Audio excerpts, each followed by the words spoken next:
You'll remember turning on the TV on September the 11th, 2001 and watching in horror. The New York skyline changed forever. Thousands did, and the US still processing the horror of what had unfolded. Joining us now for his reflections is acting US Ambassador to New Zealand, Kevin Covert. Kevin, good morning to you. Kia ora koutou katoa, and thank you for having me, Ryan. Where were you on that day 20 years ago? Everyone remembers.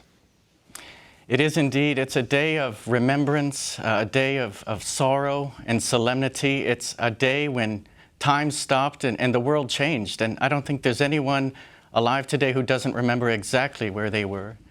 I was with my family serving in Cairo, Egypt. I remember watching the first plane hit the tower and shock and disbelief. And we were immediately sent home. And we remained in shelter at home for 3 days during the events as a security precaution. And I remember just watching in horror and shock as this terrible tragedy unfolded. But I also remember when we were able to return to our workplaces and return to our neighborhoods, how our neighbors, Egyptians, Palestinians, Arabs, and Muslims, embraced us and welcomed us and expressed sorrow and compassion. And that was a very powerful experience as well, Ryan. And here we are, let's fast forward 20 years on, and the Americans have just pulled out of Kabul and Afghanistan. And my goodness me, it almost couldn't have gone worse, really, in a lot of ways. As an American watching that unfold, how does that feel? Well, I have to tell you, Ryan, I have friends and colleagues who were in Kabul as recently as 2 weeks ago, and it's heartbreaking. I'm not going to lie to you. It's painful to watch the human suffering. It's painful to watch the tragedy of Afghanistan. It's not how we wanted this to end.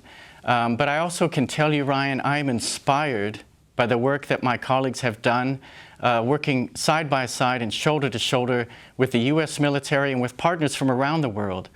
You know, we carried out one of the most ambitious and complex airlifts in human history, and we were able to evacuate 124,000 people from Afghanistan in just over 2 weeks and get them to a place of safety. So I'm very proud that we were a part of that effort. Yeah. Yeah, it's pretty tough to watch those images, isn't it? What about the war on terror more generally? The war on terror that has cost tens of thousands of civilian lives, let alone military ones, and many of the military ones are, of course, American soldiers. The fact that Al-Qaeda is still operating now and is in more territories and countries now, apparently, than in 2001. Was the war on terror a success? As an American, when you look at in hindsight, what's happened, was that the right way to go? Was it a success? How do you view it? Well, I think you're right to point out, Ryan, that the war on terror did not end on 9/11. And it's affected all of us around the world, including, of course, here in New Zealand, where we remember the lives lost during the Christchurch mosque attacks. And we remember what happened just a week ago in West Auckland with the terrorist attack at the supermarket. It's something that has hit home here in Aotearoa.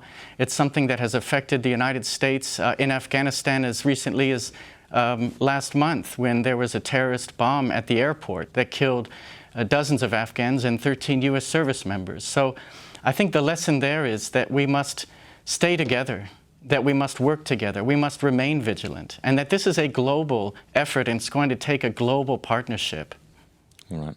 Thank you very much. Oh, you got something, man? Just very quickly before you go, Kevin, we did have a shaky relationship with the States for various reasons pre-September 11, but we did heed George W. Bush's call and we committed our troops to fight that war on terrorism. How would you then describe America's relationship with New Zealand now, post-September 11?